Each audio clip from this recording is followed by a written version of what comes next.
It made his own acquisition tactics in recent years seem perfectly fitting. His ancestors had acquired whatever companies appealed to them, just as he was intent on acquiring those most likely to annoy Destiny.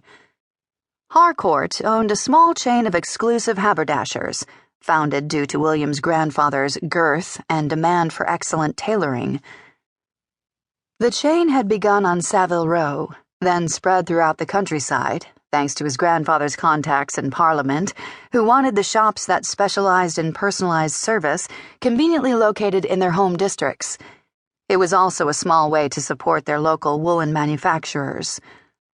Another company was renowned throughout the country for its exotic selection of teas, acquired when William's grandmother had had difficulty obtaining the blends she wanted.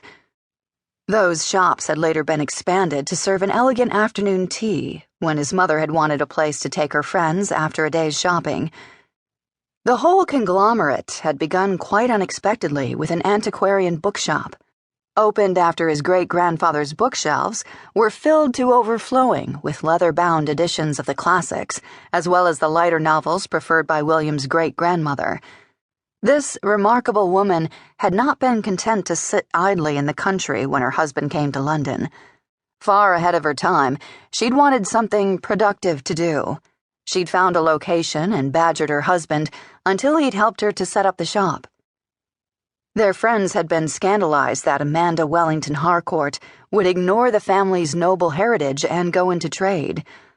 To everyone's surprise, except her husband's, she'd made an enormous success of it.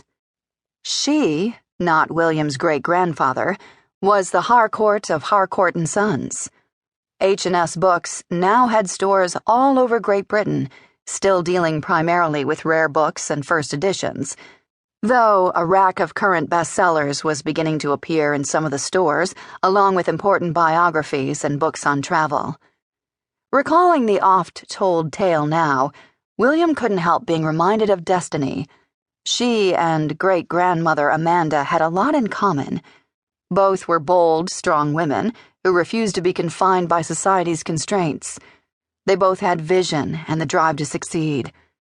He'd been little more than a toddler when his great-grandmother had died, but he could still remember the fire in her eyes and the enthusiasm in her voice as she'd talked about books and read to him from the classics. She, more than any teacher he'd ever had taught him to love learning and to be open to new ideas. She'd been the one who'd made him into the kind of man who'd be drawn to an unconventional woman like Destiny. Sitting behind the desk in his office, William pulled a signed volume of Charles Dickens's A Christmas Carol from the shelf behind him and rubbed his fingers over the fine gold-embossed leather.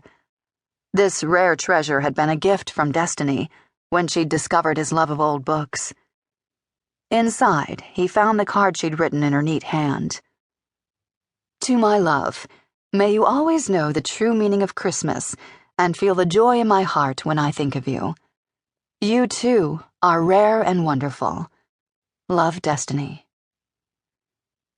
Carefully, he replaced the book in its place of honor on his shelf, then buzzed for his assistant. Malcolm Dandridge had been with Harcourt and Sons since William's Father's Day. There was little Malcolm didn't know about what went on inside the company and in corporate London.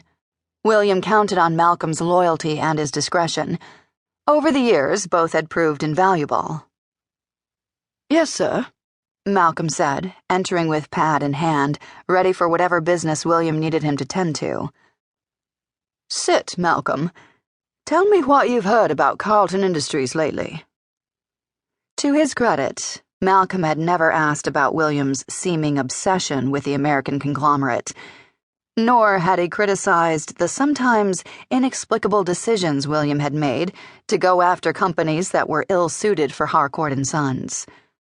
If he thought William's behavior was reckless, he was far too polite and loyal to mention it. It's been a bit quiet lately, Malcolm reported. It's my opinion, sir, that the last negotiation rattled them. It proved rather costly, thanks to your clever strategy. I'm sure they're busy trying to conserve capital in order to offset that particular deal. Anything about the new chairman? William asked, wondering if